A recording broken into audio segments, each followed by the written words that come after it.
Everybody,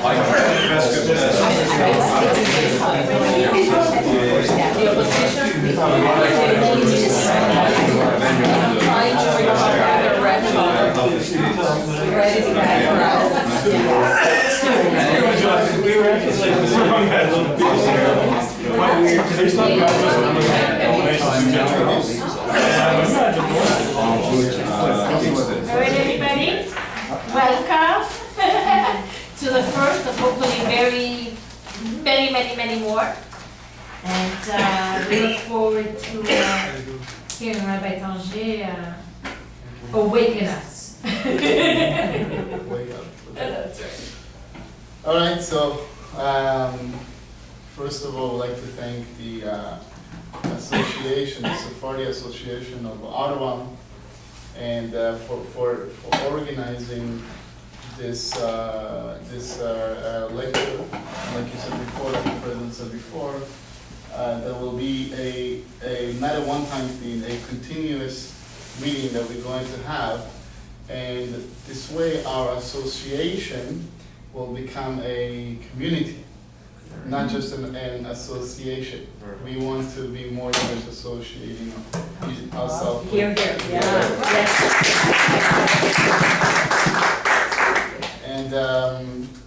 And you know, it's probably because God is listening that we are here. It's because of this, you know, it's for in a personal level, being over here for even in this beautiful city for less than 1 year. I think where it's coming from, where we are becoming stronger, and we're trying to build something over here, it's actually coming from the least expected place, and it's from the place where we've been wanting to have something like this for a while, and actually we are praying and hoping for this. So the big topic that we have for today is, does God listen? Are we really, is Hashem really listening to our prayer? How do we get Hashem to listen to our tefillot, to our prayer? What are we doing wrong? Maybe we're not approaching it in the right way.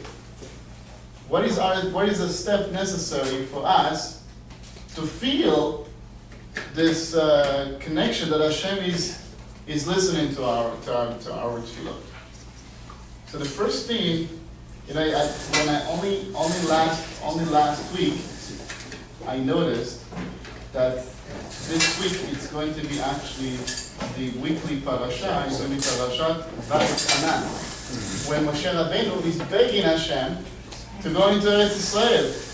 And we know the famous Midrash that says that Va'etchanan, Moshe Rabbeinu begged Hashem to enter Eretz Israel, and Hashem told him, stop.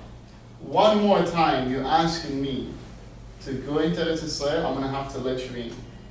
But you're going to have to stop now, because it's not what I want. It's not the right way. So we see that Moshe Rabbeinu did know how to ask Hashem, and he did know how to penetrate through and to have his prayer accepted. How come? And even though he knew, his test was, I'm not listening to you. That's not what I want. It's a little bit ironic. Even more than that, we're going to speak about the Avot, about Avraham Avinu, Yitzchak Avinu, and Yaakov Avinu. They all had amazing tests, right? They all went through very hard life. Instead of having Sefer Bereshit with Avraham Avinu, you know, just like a beautiful fairy tale, Avraham Avinu is growing up, and he's all successful, and God reveals himself to him, and he speaks, and he has many children like he promises him. Instead, exactly the opposite. Avraham Avinu, throughout all his life, until 100 years old, he has no children. At a certain point, he has one child, which is his kid, like we call him teen at risk child. Ishmael is already very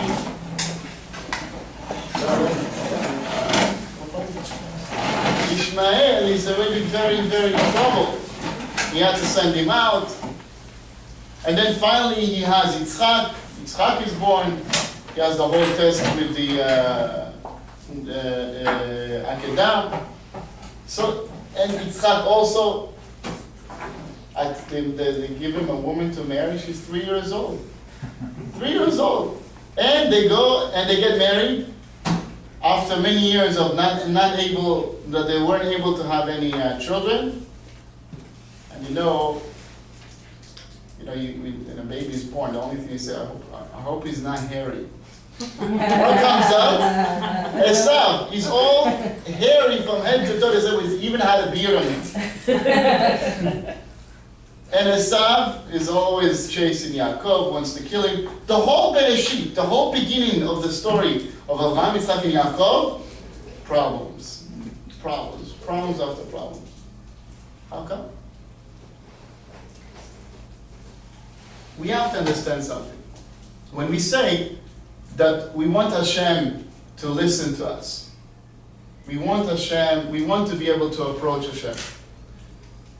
One of the, I have a beautiful mashal, a beautiful parable about it, that we have to understand. The first step is to understand that we have to call out. There was once this doctor, that in the emergency room, they always have a team of doctors. There is always times. You do from the day shift, you do the night shift. And there was this new doctor that came in, and he joined the team, the emergency room. And that hospital had a system that all the doctors, they had an apartment across the street, the one that were on call. And one doctor stayed overnight at the emergency room. And I told him, listen, if you get overwhelmed, too many people come in, you feel yourself, here's our phone number. We're just across the street, you call us, we're going to help you. So, he said, okay. His night shift starts from 12 until 6 o'clock in the morning. And he starts, and he is very, very dedicated. Running from patient to patient, non-stop. He stopped for like 2 minutes to take a little drink. The whole night he's running from patient to patient. A little problem here, a little problem there, a little thing here, a little thing there, a little checkup. Come almost 5:30, 6 o'clock, and he's exhausted. The shift is almost finished, and he's been an amazing doctor. He reaches one of the patient, and by the time he reaches there, it's already too late. Within a few minutes, the patient dies. So you look at this doctor. Did he do what he was supposed to do? Absolutely. He was completely dedicated. Next morning, he gets a report. You are blamed for the death of this person. She asked the management, how come? It's very simple. Yes, you were very busy, you were very dedicated. But maybe you were a little bit too busy. Yes, you could have handled it. The phone was right there. You could have picked up the phone and called for help. You didn't. The family is suing you. You are responsible. Because, yes, you did the best you can, but you should have called up for help. Hashem is waiting for that phone call. You pick up the phone and you call. You can't do this alone. Avraham Avinu couldn't, Yitzchak Avinu couldn't, Moshe Rabbeinu couldn't, Yaakov couldn't. No, none of us can. Now, when we go through something very, very hard, very harsh in life, we go through problems. And like we said, all those great people went through a lot, and that's what made him into such a great people. And they went through it. But how do you go through it? The Kabbalah tells us there's 4 different levels. There's 4 different worlds. Atzilut. Atzilut is milashon tzel, means a shadow. Like my shadow is right here. It's right next to me. God is here, and right underneath that there is the world of Atzilut. That's above us. That we cannot even connect to. And then there is the world of Bria, the world of creation, the world of Yetzirah, the world of formation, and there's the world of Asiyah. This is our world over here, a world of action, which is really divided into 3 different things. First one, Bria, is the thought, Yetzirah is the speech, and Asiyah is the action. Those three levels is what we need to think about. Now, the thought, Bria, the thought is something, it's very, very special. Why the thought is very special? The thought is something that we don't have, if you think for a few minutes, you can be in Japan right now, and you can be in Hawaii, you can be in Florida, you can be in Eretz Israel, you can, like when we say to someone that he just finished Shmoneh Esrei, Rabbi Shmoneh Esrei, he walks back three steps, he has to say, welcome back. You have to go, well, welcome back. You're finally back. You've been all over the world with all your thoughts. Every second we think we're going to a different place. Why? Because the thought has no past, has no future. It's only the present. Whatever you're going to think about right now, that's where you act. That's where your thought is. The memories are gone, and the future is not here yet. So what you can think about right now is a thought. That's more connected to the present. The Dibur, the second world that we said Bria, word of creation, word of Yetzirah, word of formation. Formation connects to the Dibur, to the speech. Speech is already something that is connected to the future. Why? If I'm going to just say Gimel, Dalet, Zayin, Lamed, I'm saying all the letters, but in order for you to understand, or for anyone to understand any speech, or what I'm talking about, is only from the next word, the next letter that I'm going to say, I'm going to connect it together. I'm going to make an illusion, actually. And that's where sheker comes in. People lie through their speech. So that's why it's even a lower level. In the world of Bria, the angels that are there, there's different type of angels in every different world. And in the world of Bria, the world of the thought that we're talking about, the angels there are called Srafim. What is the meaning of the word Srafim? Srafim means it's saraf, means it's burning. It can be soref, it can burn. Why is it called burning? Why is it compared to fire? Fire, it's not one fire from beginning till the end. It's an illusion that it's one fire. Every second a fire is burning, it's burning something new. It is something else, it's consuming. That's the thought, the machshava. Our thoughts are always what we are living right now in the present.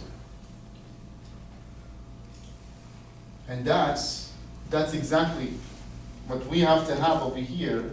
It's starting to have right now in the present. I shared on Facebook a couple of days ago a beautiful video.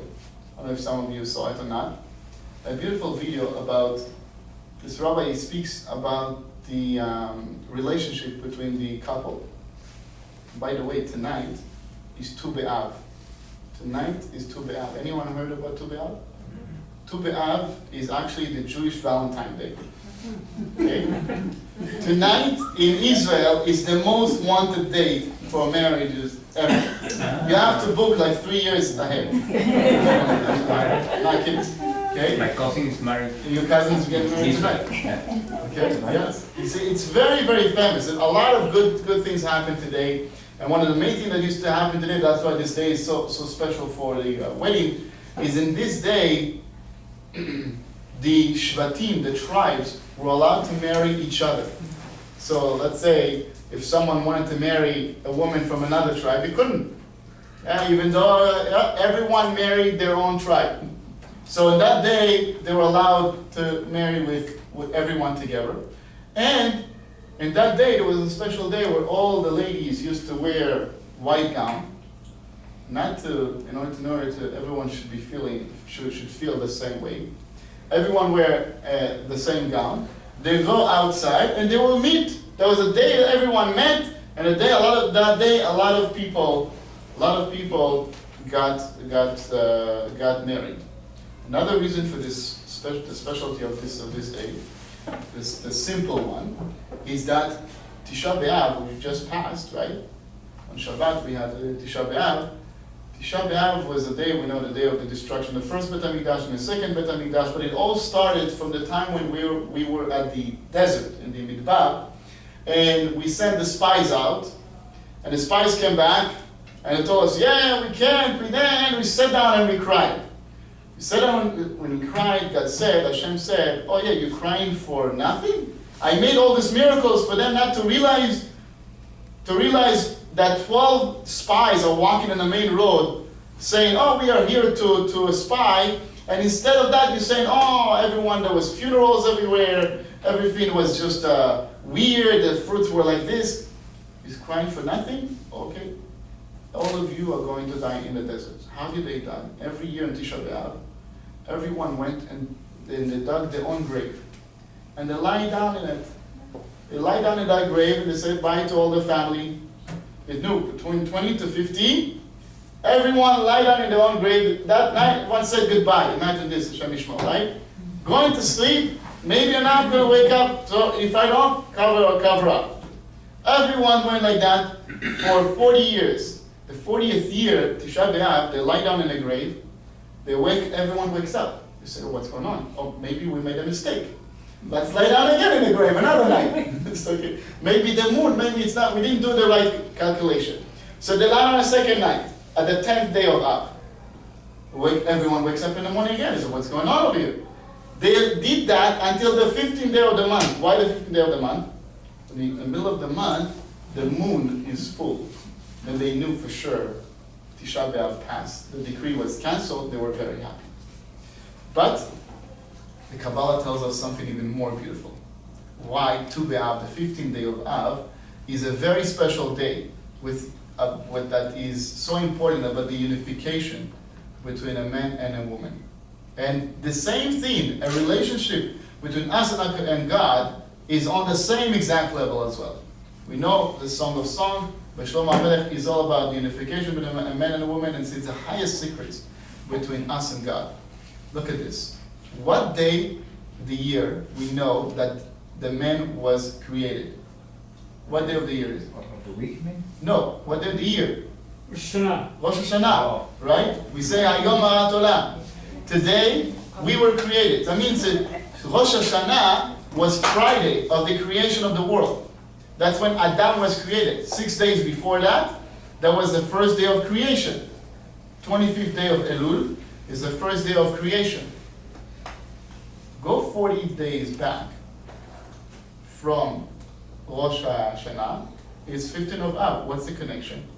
There's a famous Gemara that says that 40 days before a baby is born, a voice up there in the heavens decrees she is going to marry him. He is going to marry her. So when is that announcer up in the heavens says this announcement? 40 days before a person is born. When is 40 days before the first person was created? Tu B'Av. That's the foundation of the first unity in the world between Adam and Eve. And this is tonight. So this rabbi said, he said that he heard a speech from another rabbi. You know, we all say things from each other, and whatever we get inspired, and we share it again and again. You know, I heard once this beautiful idea. It says that when Aaron lit the candles, it says Be'alotcha et anerot. Never says that he lit the nerot. Never said that he lit the candles. He only says that he brought up the candles. Doesn't say Be'adlikcha. He says our job in the world is not to light a candle, not to make something new. Our job in this world is to, you got inspired, pass it on. Move it on to someone else. Don't hold it on to yourself. Continue on. So he said like that. He said that this rabbi said about strengthening the connection between a man and his wife. He says, you know what you do? Take your wife out to a restaurant. You know, a very chic restaurant, right? And you sit in that restaurant, and you know those chic restaurants that you don't hear anything? Everyone talks so loud, so low. You have to whisper. You feel like you have to whisper. He says like that, whisper. Whisper to her. You sit across from one another and whisper the whole night. He says, amazing, it's effective. So he came back afterwards. He said, Rabbi, tell me, where did you get that? How did you know? You were just amazing. It was really, really nice. And he says that it's at least 2 to 3 times a week. I wish, at least once a week. Once a week you should have this special time between you and your wife, right? Okay? So he says he was amazing. Where did you get it from? What are you reading a psychology book somewhere? He says no. I learned it from the laws of the tefillah, the laws of prayer. It says before you start praying, the silent prayer, you walk 3 steps back. You are withdrawing yourself from the world. And then you walk 3 steps forward. And then you whisper.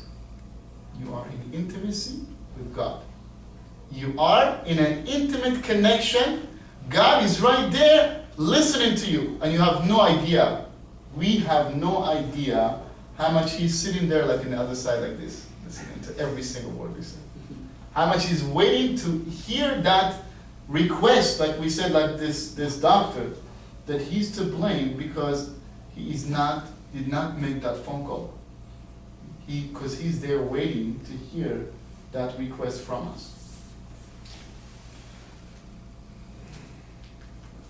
But the question is, a lot of things happen to us. A lot of things.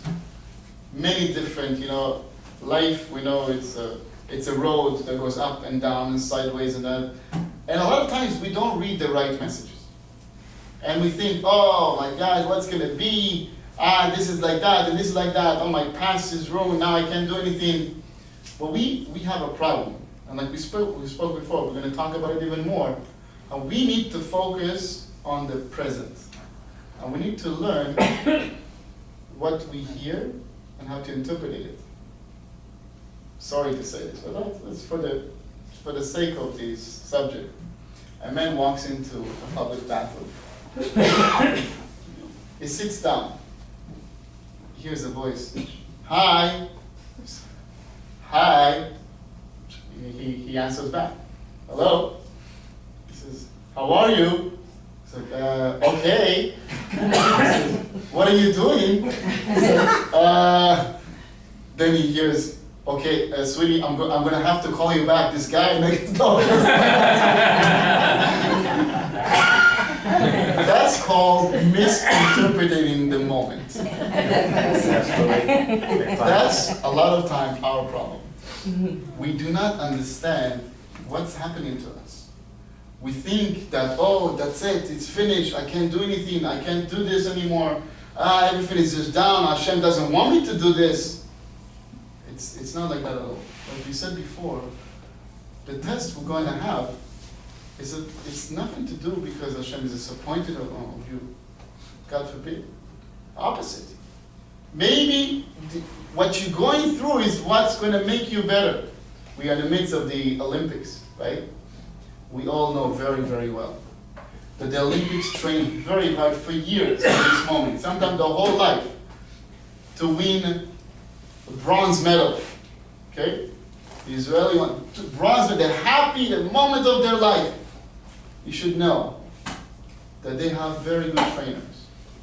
Very good trainers. And those trainers, how they're able, that their students are going to be able to reach this goal, they know exactly the point of their limit, and they know to train them just a little bit over that. Just to push them a little bit more. If they push a little bit more, they're able to go a little bit more. So if it's hard for you, something is happening that it doesn't seem like it's right, don't just give up and say, okay, why I can't take this anymore. No, it's just exactly what you need. You are training to get into this a little bit, and the next step. And that's exactly the point, like we said before, to pick up the phone, to call, to feel, to know the intimacy that we have between you and God. This is our point. You know, I'm going to tell you a personal story. And I can say this personal story and you won't hear it anywhere else unless you read a certain newspaper years ago, over 20 years ago. But this story you only hear it over here. But this is exactly about how we need to interpret it. We know where we are right now. Present. Present. The present is what's the most important. And it's a bit about my personal story. I came to the United States 17 years ago because my parents were very, very sick. Before I came, they were here for 1 year, almost a year. So that was about 18 years ago. And my mother was very sick. Both of my parents were very sick, but my mother at the time was very sick with colon cancer. And the certain type of chemotherapy that she was supposed to get in Eretz Israel was not available at that time. It's a long story why. At the end, they admitted that they were wrong, but the hospital refused to give that chemotherapy treatment to my mother. So my father had to go take her to the United States and pay for it in a private. So we were talking about what they were supposed to do is 6 months of chemotherapy, make the tumor shrink, get into like a smaller size because it was about to spread to the pancreas. The pancreas, if it gets there, it's really dangerous. So, but that's already after a couple of years of chemotherapy already, and the amount of money that is being spent is enormous. Already we got up to a point where we literally had to collect money to do those things. And we're talking about $60,000 for the chemotherapy for 6 months, and $100,000 for the operation. Okay? So my parents were in Borough Park. The community there gave them a little basement. I went to Sukkot to visit them at that time, I remember. And they started collecting money. I mean, from Israel we were collecting, from the family, whoever was able to help, he was able to help. One day, my father and my mother are walking from Borough Park to the metro station to go to the hospital, and my mother is weak. It's hard. Everyday chemotherapy. It's not easy to walk all the way to the metro. My father sees a Pontiac Grand Am red one with 2 doors, parked in one of the driveway, and he has a big sign on it, big cardboard for sale, $500. So my father says to my mother, "No, let's buy it." He says, "We're going to buy a car here. Don't have a driver license here, don't worry, My father, until today, had very heavy accent. He goes to the door. Look, there's a mezuzah. We got a knock. So he knocks on the door. He opens up. A young girl, a teenager girl, she opens the door, and until now I remember him saying, it's a long hallway. At the end of the hallway there's a kitchen. And you see the mother is on the phone. And my father, with his broken English, is like, "Yeah, the car, I want to buy it." And the mother is like, he sees her hanging up the phone. She's screaming from the end of the hall, "What's your name?" He says, "Ellie Tanger." She says, "I can't believe it." She puts the phone down, she runs to the door. "How did you know to come here?" I said, "Look, I'm coming for the car." He says, "I'm on the phone looking for you." "Really?" He says, "Yeah, I heard about the story. You and your wife, you're both sick. Your wife is for the surgery. I wanted to help. I called everyone. Everyone thought that you left to Israel. Everyone thought that you went back. What are you doing here?" She says, "Oh, we're walking to the hospital on the car." He says, "The car? Take the car. Not a problem." Her name is Sarah Weinreb. She's a very good friend with them. And just a few weeks later, my father and my mother were preparing to meet in Boston. Boston is known for cancer treatment and things like that. They were supposed to meet a certain specialist in Boston, and they prepared for this for weeks. They had all the blood work, all the tests, everything was done, MRI, CT scan, everything. And it was a Monday morning appointment.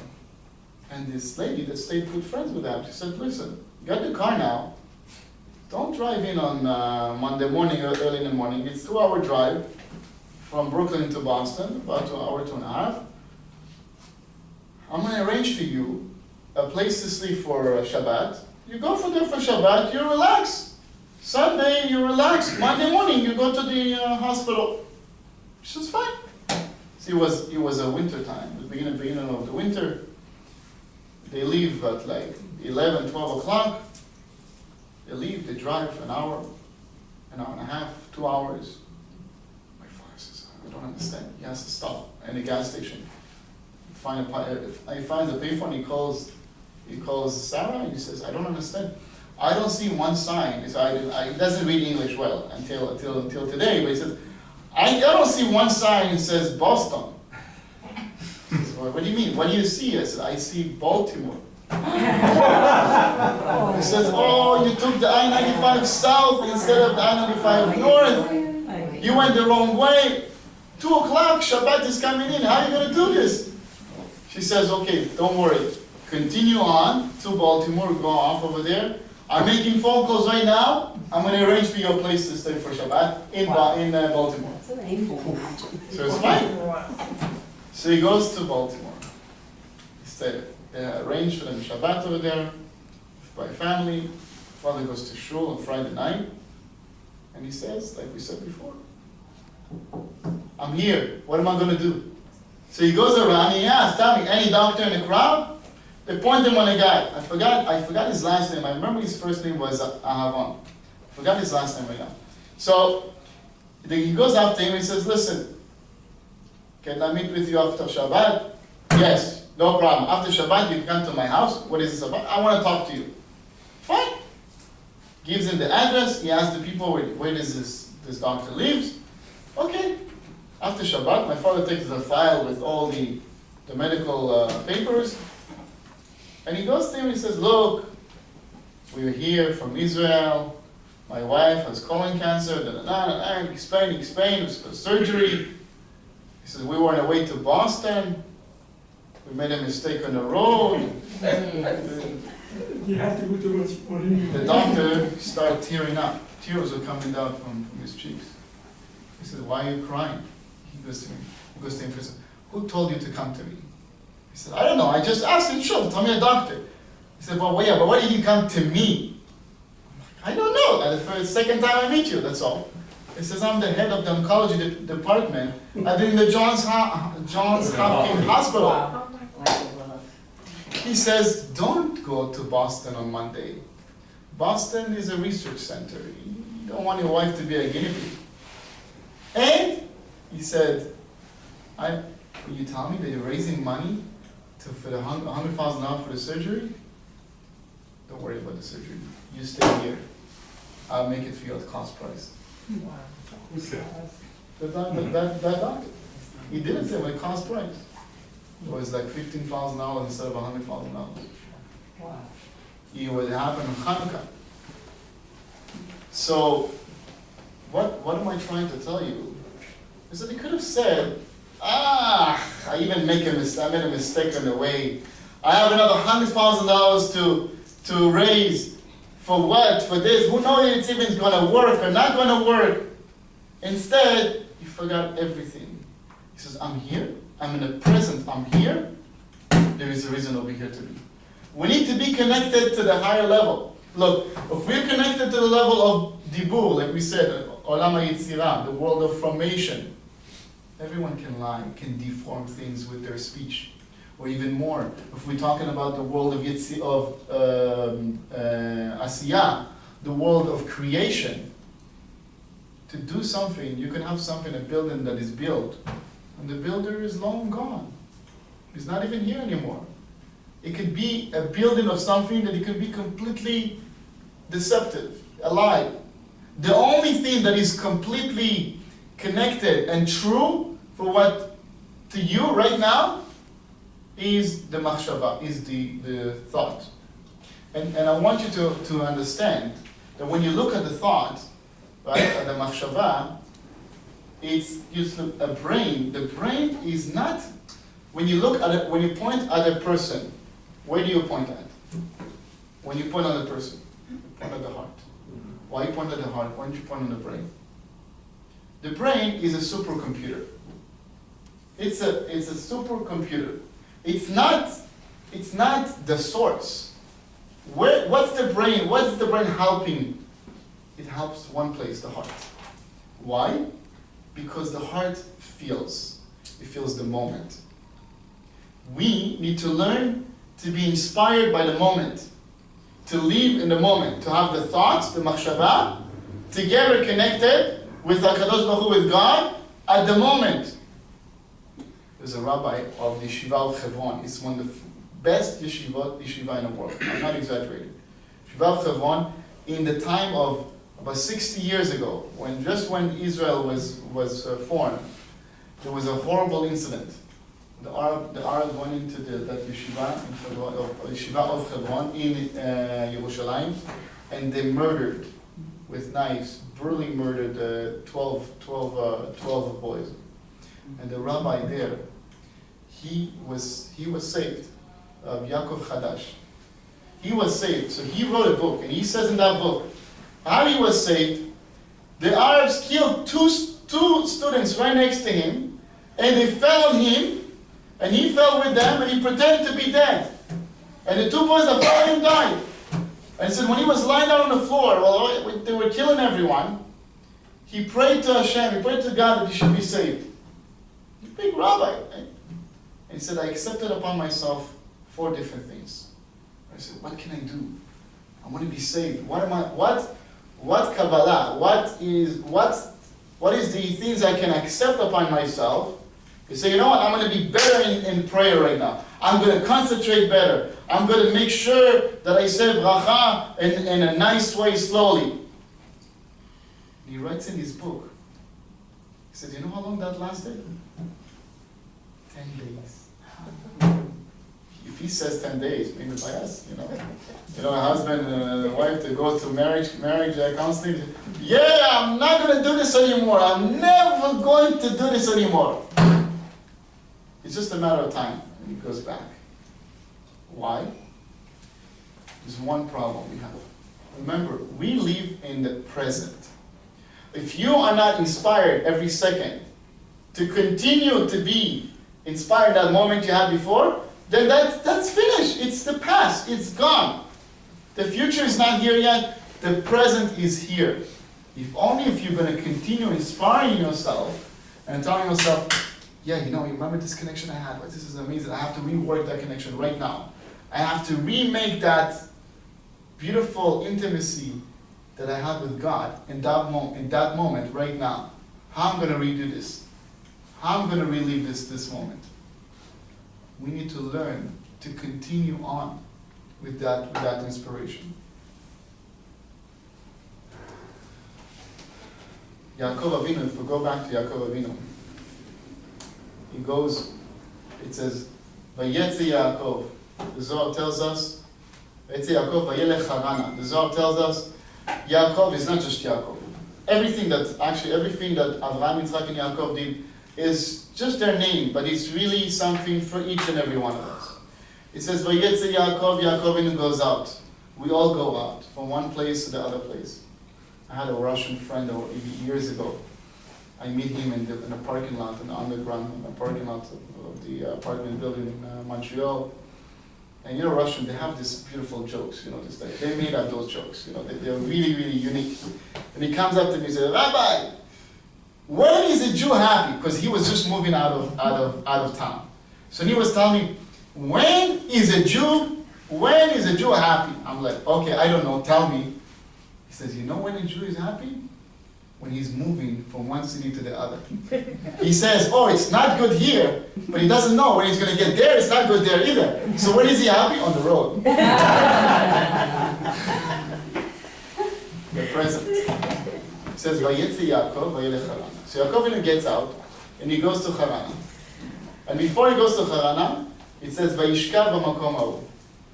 The Zohar says, he sleeps in that place. What is that? The Zohar says, what is it? Vayishkav b'makom hahu. He says, Vayishkav is like when you go to sleep. When you go to sleep, you don't think much about anything. You need to go to sleep, go to sleep. Vayasem merashotav. He put the stones aside. Take what you think, oh, this is not right, this is good, you put it aside. It's not, you don't understand. A lot of time we don't understand why things are happening to us. There was once a king, I heard this Rabbi said it, he heard it from this urban storyteller. The story goes like this. There was once a king, he was very, very depressed, like most of society today, right? A lot of people are depressed. Very, very depressed. Then he's starting to drink and walking around the street drunk, and he couldn't find a way to make himself happy. One day he walks in the streets and he sees a homeless guy with barely torn shirt on him, and he's singing. He's not drunk. He's sitting on the sidewalk and he's singing. He doesn't even have a cup to put money inside. He comes up to him, and the king is a little bit drunk also. He says, why are you so happy? He says, what do you mean why I'm so happy? I'm here, I'm happy. The king hears that, he says, wow, it's amazing. And the guy starts singing and that. You know what?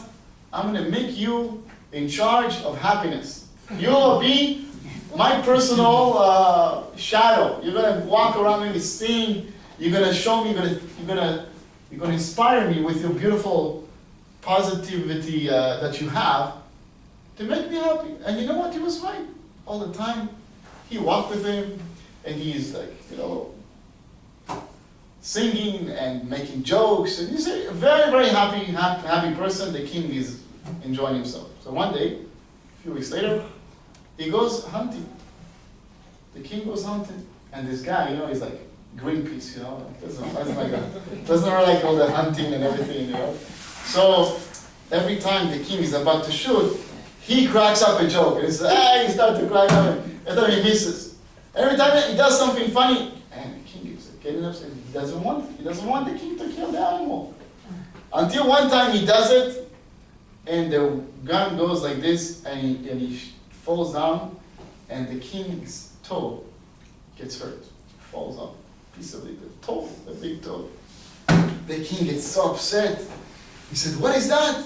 Look what you did to me. You joke with your jokes again and again. You don't stop. Look at you. I'm hurt. I'm going to put you in this bowl, in this pit. I'm going to leave you over there to die. And he's like, okay, fine. I'm happy still. He's happy, smiling.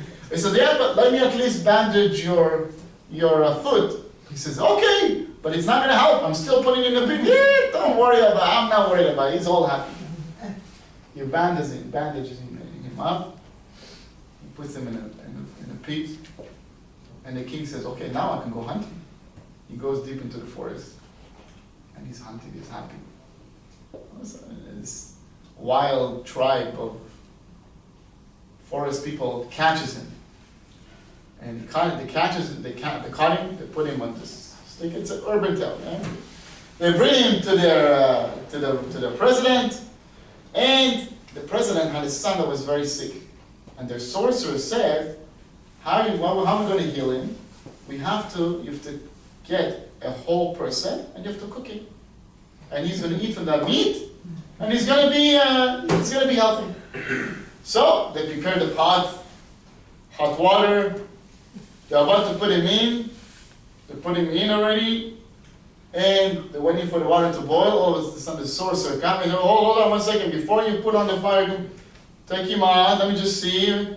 He sees the bandage. He says, what is that? He takes off. He said, what is this? I told you, complete person. This guy is missing a toe. Send him out of here. They put him back on the horse. This king is happy. He runs back to the pit where he left the guy. And he says to him, whoa, it's so good. Baruch Hashem, you did that to me. Look what happened. Then men start laughing. The guy started laughing. He's even more happy. He said, why are you happy? You're still in the pit. I didn't even take you out. He says, yes, you know why I'm happy?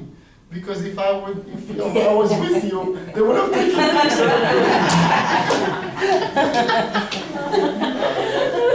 That's exactly how we have to understand. We have to understand that everything that is happening is happening for a reason. We don't understand the reason.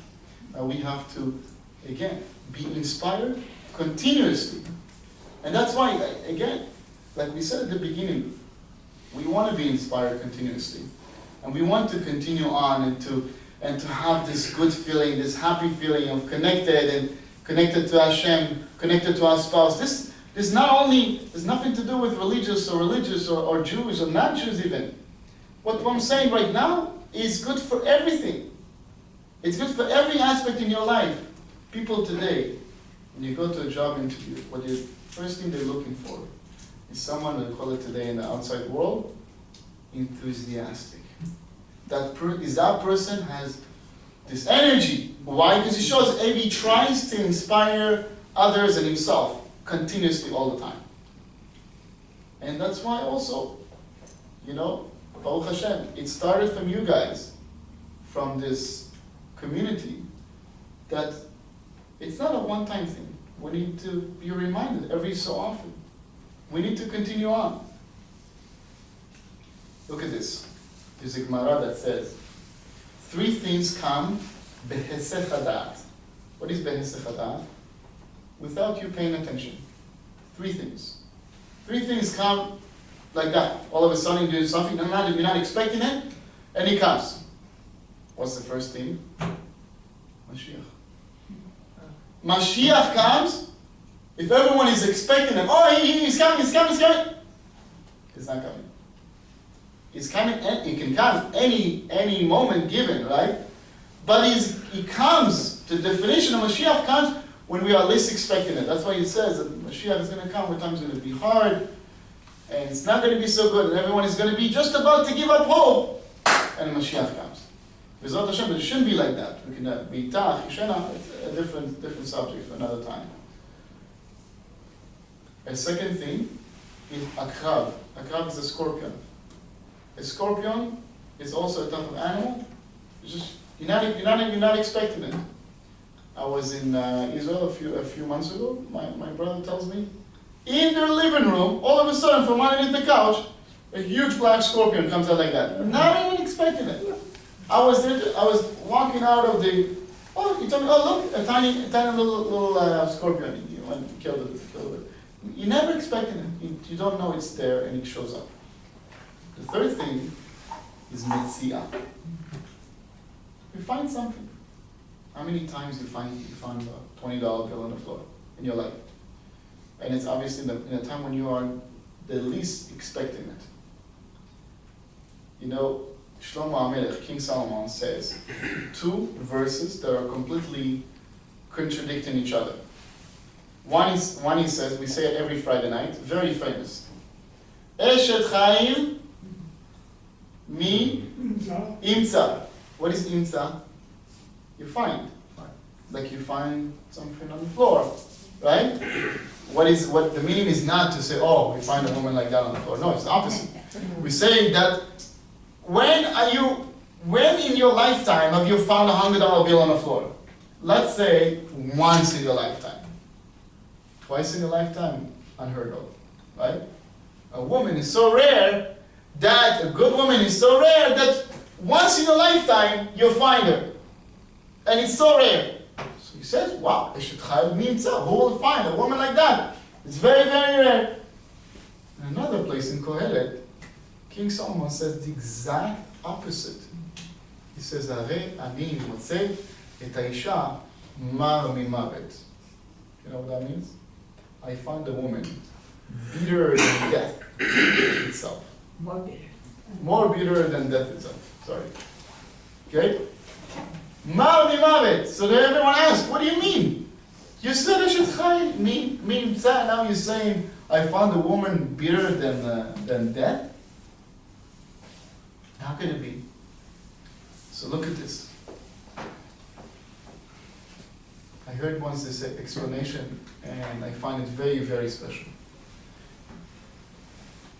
Look at the words King Solomon says.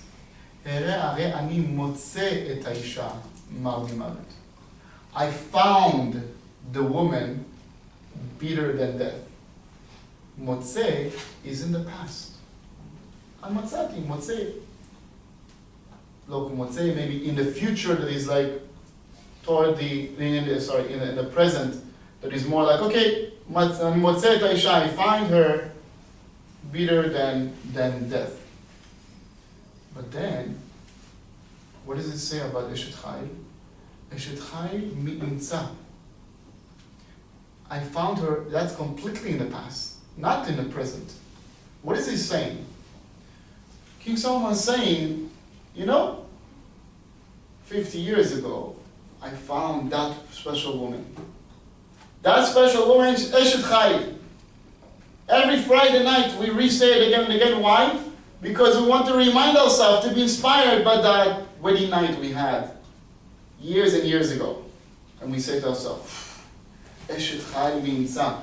Look, I'm reliving this experience. I'm reliving this excitement. But if you're not reliving this excitement, you're talking about the present as it is today only, 20 years later, now you find her bitter than death because you're not connected to the time when you were inspired. You're not having this continuous connection. What I'm trying to tell you is that if you are not continuously inspired, because look, living in the present has its downside as well. You're only living in the present. Where's the future and where is the past?